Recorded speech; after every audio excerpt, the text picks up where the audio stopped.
বিশেষ করে জাতীয় সংসদ নির্বাচনে বারে বারে দেখা যায়, যখনই নির্বাচন অনুষ্ঠিত হয়, যখনই কোনো আন্দোলন সংগঠিত হয়, এই আমাদের হিন্দুদের উপরে নির্যাতন করা হয়।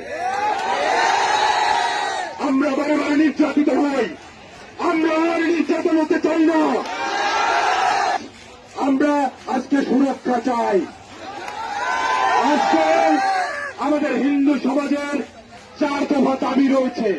আমরা অবিলম্বে এই 4 দফা দাবিকে বাস্তবায়ন করার জন্য বর্তমান সরকারের প্রতি দৃষ্টি আকর্ষণ করছি।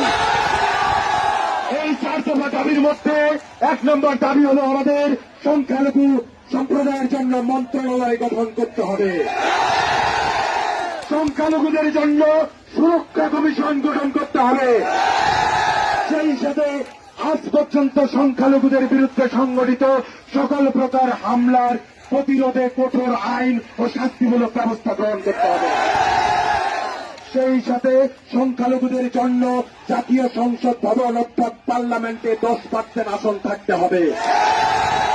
আপনারা সবাই আমার সাথে একমত?